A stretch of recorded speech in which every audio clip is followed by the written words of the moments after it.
Il représente, à n'en pas douter, le bruit du passage d'un troupeau fabuleux, celui que ces bergers appellent de tout leur feu.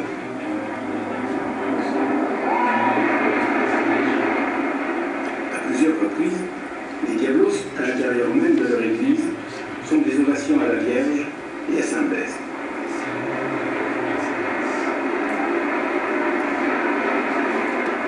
Le troupeau, cette fois, s'égale dans les allées du sanctuaire, dans un vacarme quasi infernal.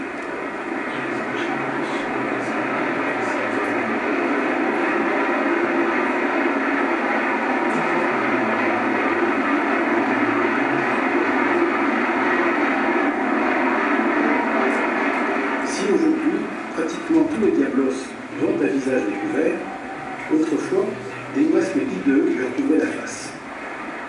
Quelques diablos se conforment toujours à cet usage.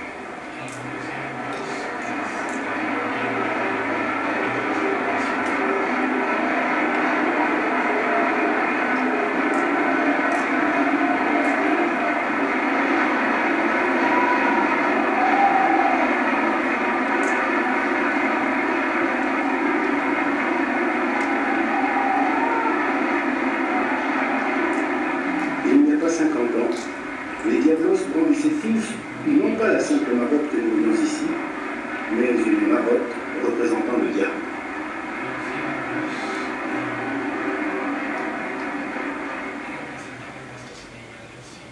Alors, je voulais juste encore dire une chose à propos de ce rite. Vous avez entendu ce que dit le commentaire. Ces diables, ils apportent la prospérité.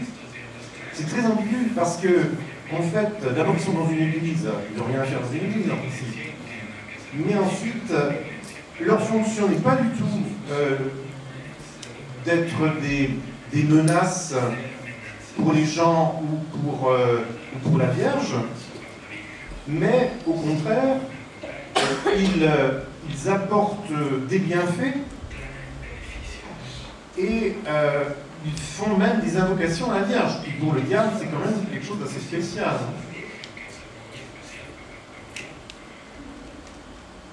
Donc on est en pleine ambiguïté, c'est-à-dire où le paganisme et le christianisme se sont complètement mélangés ici. On n'est pas du tout sur une vision que le diable c'est mauvais et la Vierge c'est bon, mais d'une certaine manière, les diables sont aussi bons que la Vierge. C'est là que, disons que, il faut faire attention à l'interprétation et ne pas être trop victime, a priori, d'une image négative du diable, puisque dans ces traditions-là, les choses sont vraiment complètement mélangées. Voilà. Donc c'était un petit témoignage sur la présence, vous voyez, du paganisme dans une église espagnole. Le film date à peu près d'une dizaine, quinzaine d'années. Et c'est encore très vivant. Hein.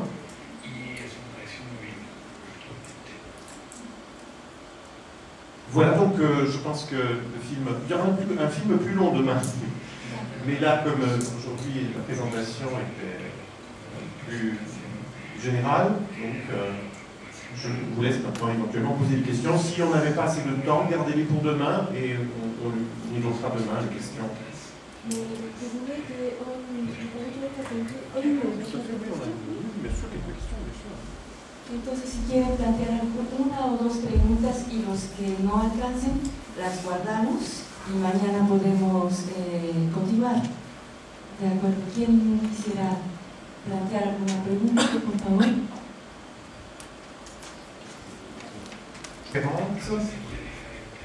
Dans la mesure où la notion d'acculturation est une notion sociologique.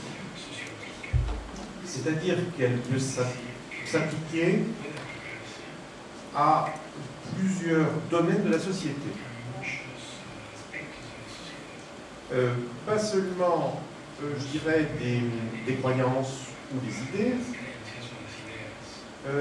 mais également des modes de vie, manière de s'habiller, manière de manger, des manières de parler aussi. Exemple, moi je ne sais pas, l'influence de l'anglais. Oui. l'influence de l'anglais sur toutes les langues non anglaises. Donc, il y a des aspects linguistiques.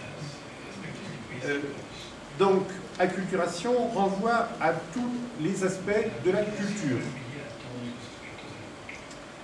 Le syncrétisme renvoie à un contenu plus intellectuel, c'est-à-dire à des éléments de doctrine, à des éléments...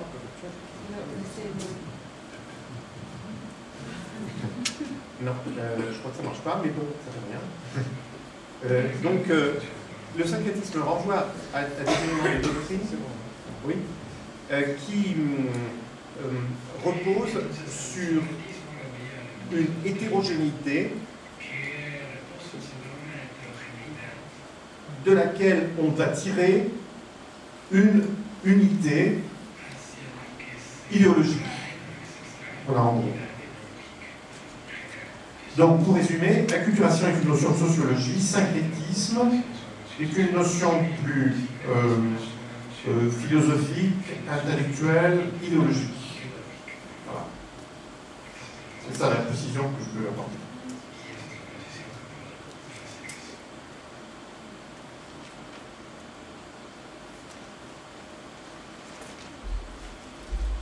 A las tríadas mencionadas en la Trinidad, mi pregunta es la siguiente. Estas tríadas femeninas de las que hablas son anteriores a la llegada de los europeos que también asocian sus dioses en tríadas, como Brahma, Shiva, Vishnu, o Ares, Zeus, Poseidón, etc. À de quand date-t-elle? C'est ça la question. Donc, ce que l'on peut dire, mais avec beaucoup de prudence, c'est que il n'est pas certain que les triades existaient avant les Indo-Européens. Parce que, disons, si nous avons une certitude pour le monde indo-européen, c'est que nous disposons à la fois de représentations iconographiques et de textes. Mais avant les Indo-Européens, on a des représentations iconographiques, des statues,